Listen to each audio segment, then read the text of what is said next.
Hello traders and welcome to another video review. Today is Monday, July 22nd, 2024. Let's find out what's going on the economic calendar at the beginning of the new trading week. And as you can see, the calendar is not really filled up with some kind of a very important data releases. All of them are yellow, which means they are medium importance. So what do we have here? Trade balance data from the New Zealand was published overnight, and it beats the expectations of 294 millions with the stunning number of 699 million. So it beats the expectations significantly. People's Bank of the China loan prime rate has been cut. The market participants expected the People's Banks of China will leave the interest rate at 3.45. Eventually, they cut the rate to 3.35. German retail sales data are expected to be released at 8 o'clock. The market participants expect the retail sales to increase from minus 1.2 to 0%. And that's about it. We got some data from Poland, Brazil and Mexico, but that's not quite that much important. So let's find out what's going on the majors, and we are going to start with euro-dollar.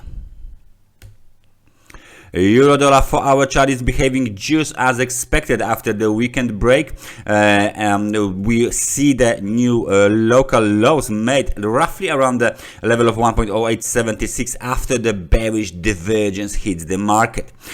We broke below the level of 50 on the RSI. We tested the level of 40, and now the market is trying to bounce, trying to break back up above the level of 50. However, it doesn't actually looks that well. So this movement to the upside, this movement here might have been completed. Let's find out how big is that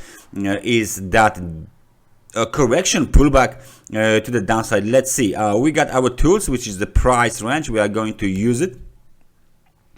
So the price range tool is telling us that the movement to the downside is minus 0.67. Let's find out what will be the biggest correction in the uptrend. Maybe this one. It looks quite significant. It's 0.60, so those are almost equal, almost equal. One more, maybe this one looks big. So this one was 0.47. So eventually this correction, the newest one, is the biggest correction during the up movement, uptrend, and it means we have the overbalance of price and time. So this correction is no longer part of this movement to the upside. We are starting new cycle, possibly some kind of a corrective cycle in form of the pullback, or maybe even more complex correction. Next target is quite obvious here. Next target is 1.0847, 1.0853. The 100 period moving average is exactly in between those two levels.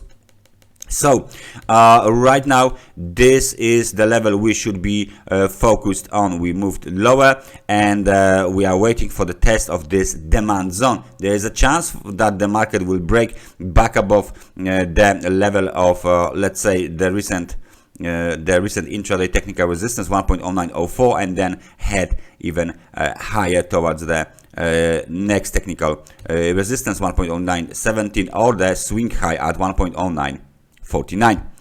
Any breakout here might extend the downside movement down towards 1.0789, 1.0804 area. That was the euro dollar. Let's find out what's going on cable. Cable broke below the technical support, right? So now it's a resistance, made a low at the level of 1.29, and now it's consolidating here. It doesn't want to go up, it doesn't want to go down, no direction whatsoever. Now the momentum went down to the 35 points on a 4-hour chart, so it means that the movement to the downside is really strong, and we are waiting for the cable to test this level here, 1.2863, where is the technical support and the 100 periods moving average. So if we zoom back up, then we can see that the movement to the upside has been quite significant, and now it's a time for the correction. We don't even have to use our tools, but we can see that this is completely different correction than any of the corrections during the up move. So we got the overbalance of price and time. We can measure it for sake of things. So we got, I think it will be like 1% or something. There you go, 1.10% correction done. And that means we might be ready after the technical support is tested. We might be ready to resume the up move. If we talk about the Bitcoin later, we talk about the euro dollar and the cable. Let's find out what's going on the US dollar index. And that's quite interesting. If we switch to daily, okay, we can clearly see that the level of 106.46 was the key technical resistance here for the market. So it will be, of course, red. And this situation here with the second line as a technical resistance, 106.10, is telling us that market is under the pressure. We went down from 106.10 to the level of 103.62. However, there is a nice bullish engulfing pattern here. Let's investigate further.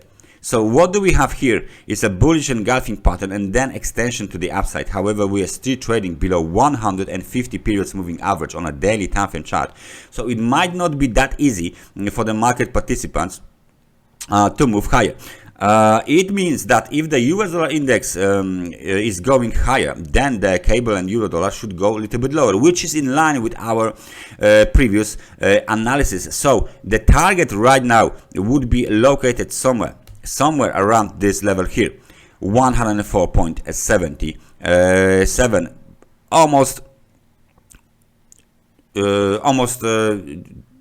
below the 100 periods moving average, which means it gives us basically very strong technical resistance. We can manage to place one more level here for the zone, and this level is 105.02. So very narrow zone here might make a difference in a while, because it looks like the market wants to jump a little bit higher on the RSI.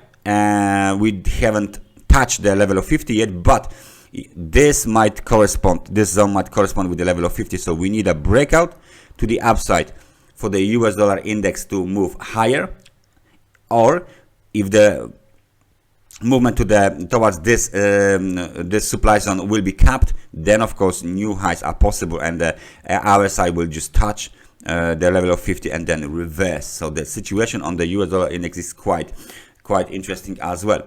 What is the SP 500 doing? And that's quite significant as well, because we have some sort, on a daily time frame chart, we have some sort of the movement to the downside. So let me just show you guys the last swing here with the high of 5,669. You have first day down, second day down, third day down, weekend, and now we are not doing too much. There is a very nice technical support, but it was violated already. 5,523 is the technical support, and if you want a zone,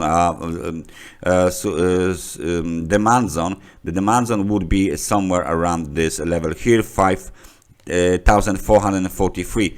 So if we break below this zone, that might suggest that immediate technical swing high is in place, especially after the bearish engulfing was made. Bearish engulfing, yes, and the bearish divergence was made. So the market went down towards the level of 48 points. So this is the zone for the bulls. Make it or break it. If they break, 100 periods moving average is next target, 5,300, or even the lows of 5,190, which means market will be extremely oversold. Or if the market will resume the uptrend and rebound and resume the uptrend from this zone, then of course 50 and the 5,669 swing high is under the it will be challenged basically. So it might be put to the test. Last but not least, let's take a look at the Bitcoin, because the Bitcoin is rallying as expected. As we have been speaking about it, wave 4 correction has been done. Next supply zone has been reached and broken, and the market extended the up move higher. Now the challenge is to make it above the level of $70,000. So far, however, we made 68,504 tethers as the swing high, and this zone here might actually work as a technical support right now. So please notice this situation here, because we can see clearly that there is a bearish divergence. Let me just show you with my arrow again, between wave 3 and wave 5. So there is this wave 3 and wave 5 bearish divergence on the chart, and there is bearish divergence, you can see it here on the RSI. We might assume that either wave 5 high is in place, or it will be done very, very soon. Alright, so we might see some kind of a spike towards 70,000 and then sell off lower. And please notice that this time the first target for the bears is located at 63,277, which is the low of the wave 4. Nevertheless, when the correction is done, the market would likely resume the uptrend, because this movement to the upside looks like it is fully developed impulsive wave to the upside, of course, which means that the odds for the Bitcoin to resuming the larger time frame uptrend, which what I mean is, of course, let me just switch to the daily. What I mean is this one here. Now the odds are very high, and they are growing together with the price of the Bitcoin. The higher it goes, the bigger chances for the Bitcoin to resume the uptrend on the higher time frames. That's everything from me for today. Thank you very much for watching this analysis, and I hope I see you guys next time. Take care and bye bye.